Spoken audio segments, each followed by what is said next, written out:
Tecnologia, entretenimento, internet, mídias digitais. Papo de Futuro com Beth Veloso. No Papo de Futuro de hoje, comemoramos um ano desde o lançamento do ChatGPT.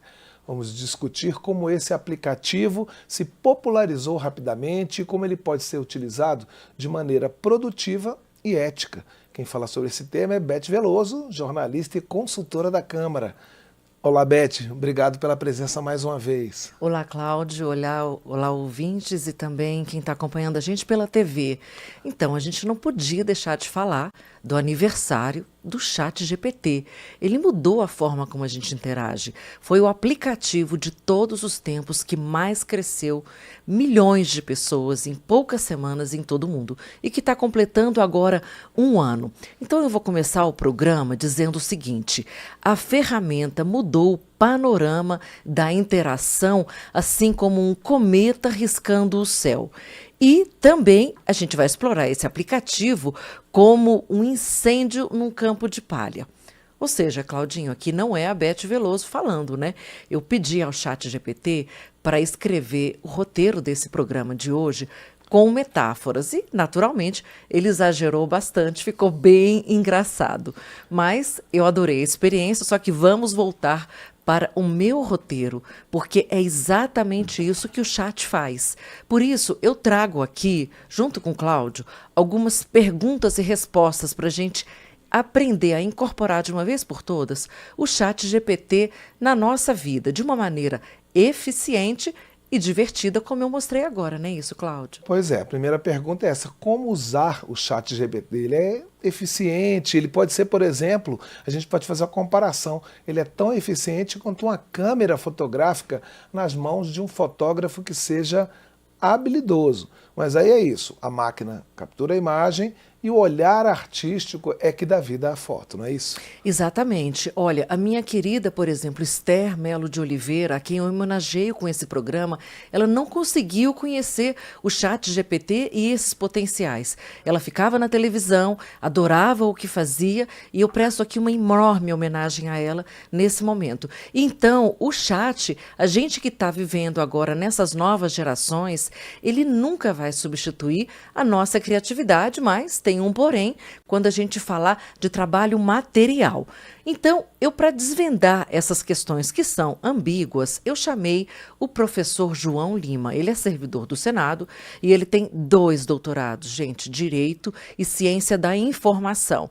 E eu pedi uma ajuda. João, como é que a gente consegue navegar no ChatGPT para a gente fazer perguntas mais eficientes? Vamos ouvi-lo. O ChatGPT não é um banco de dados. Ele tem o conhecimento comum, ele tem o conhecimento do idioma, de vários idiomas da língua, mas ele não serve para, por exemplo, retornar uma jurisprudência específica de um determinado assunto, porque ele não é um banco de dados. É necessário saber que ele vai conseguir trabalhar o texto, melhorar a qualidade, ele tem capacidades de raciocinar no senso comum, naquilo que ele foi treinado. Então, vou dar um exemplo bem simples. Se eu falar assim: olha que coisa mais linda, mas cheia de... Todo mundo sabe que a próxima palavra seria graça, devido à música de Tom Jobim, Garota de Ipanema.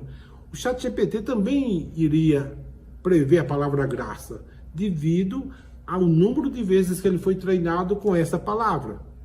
Então, é o contexto que define a próxima palavra e assim ele consegue gerar um texto coerente e seguir instruções.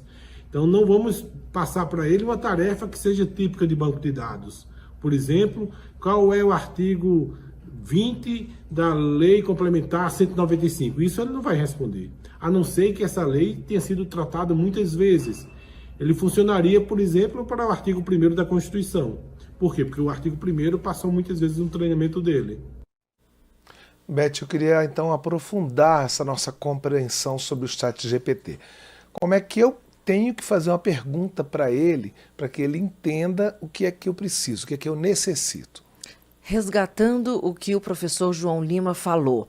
Eu preciso criar um contexto com aquele texto que eu coloquei ali, naquele prompt, dizer qual é o objetivo, como é que ele vai ser usado, e criar uma persona significa... Agora, como se você fosse um filósofo, chat, escreva isso ou edite essa mensagem e complemente de alguma forma, me aponte os caminhos, me dê 3 versões. Portanto, gente, o mais importante, o mais fundamental é que o texto é seu e isso é maravilhoso, porque você pode errar bastante. O chat, ele só vai dialogar com você como se fosse um assistente, um colega de escola ou mesmo um professor que está ali para dar uma melhorada. Eu digo assim, é como se você fosse o criador e o chat, ele melhora a sua criatura. Portanto, vamos ouvir novamente o João Lima sobre isso. Uma técnica comum que é utilizada no ChatGPT é você definir para que ele assuma um papel, uma persona, né? Então você pode falar assim, haja como um filósofo. A minha pergunta é sobre isso e aquilo, e você tem que incluir informação de contexto. Então, todos esses elementos fazem parte do que a gente chama do prompt, a pergunta que vai ser encaminhada, e a partir desses dados ele vai inferir um novo texto. Beth, vou tentar resumir, porque eu sou da geração que ainda está entendendo o ChatGPT. Uma ferramenta que, se for usada corretamente, pode melhorar o trabalho, a vida cotidiana. É um recurso, assim como uma calculadora, assim como uma tabela periódica, né, que ele é para ser utilizado e não para a gente ter medo. Mas, em contrapartida, é preciso regular o uso dele, né, enfim, assumindo que essa é uma mudança de paradigma importante, mas que é preciso regular. É isso mesmo? Exatamente, Cláudio. Eu parto de algumas premissas. A primeira, o chat veio para ficar. Segundo, ele não é responsável pelo plágio, pela fraude, por um projeto de lei que foi simplesmente 100% criado no chat. Terceiro, ele é um organizador, ele não é o autor.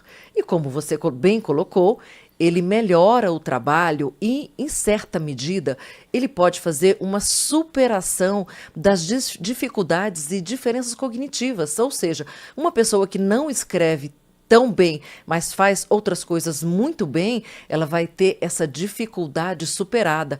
Olha que coisa bacana.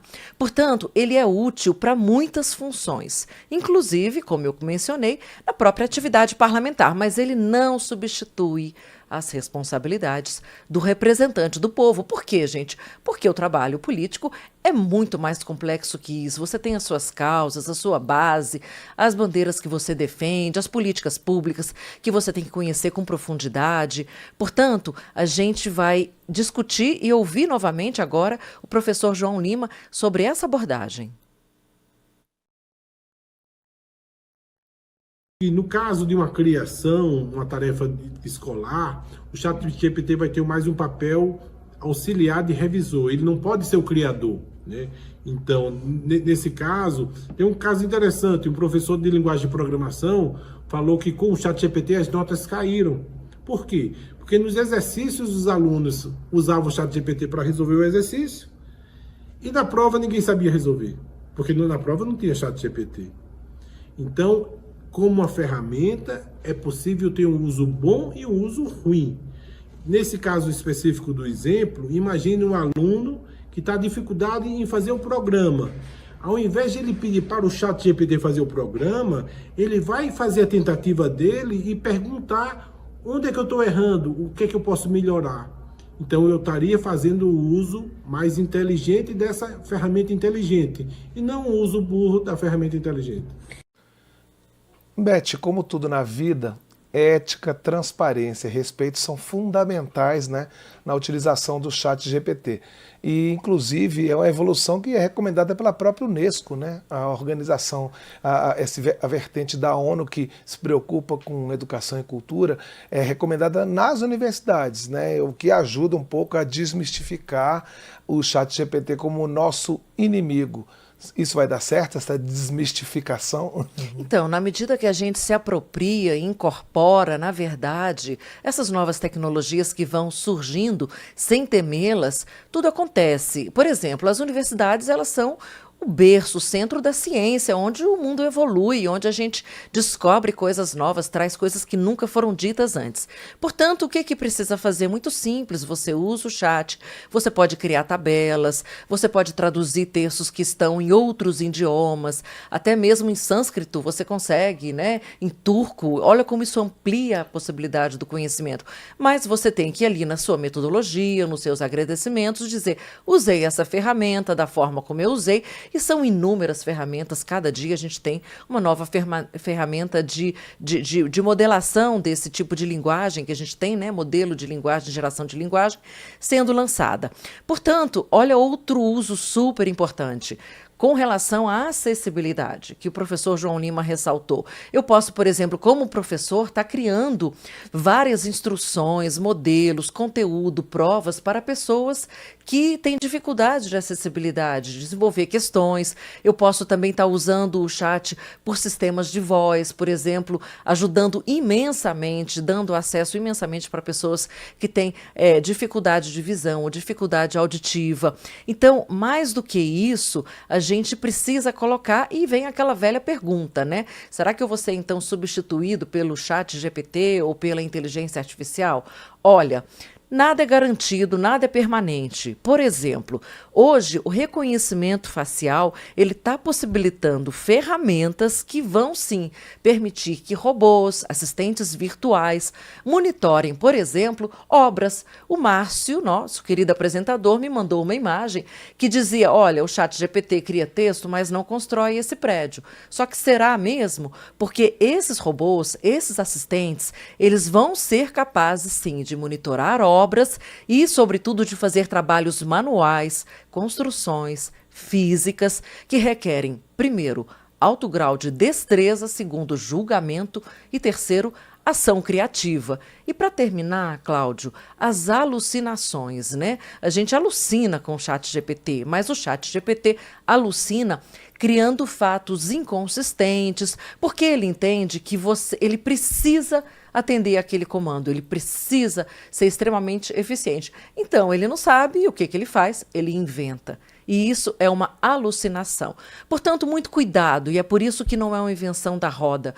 Tudo precisa ser checado no ChatGPT. O humano ainda não está substituído. A gente termina, então, esse programa com essa invocação, né? Da gente olhar para a IA no bom uso inteligente como uma ferramenta extremamente libertadora.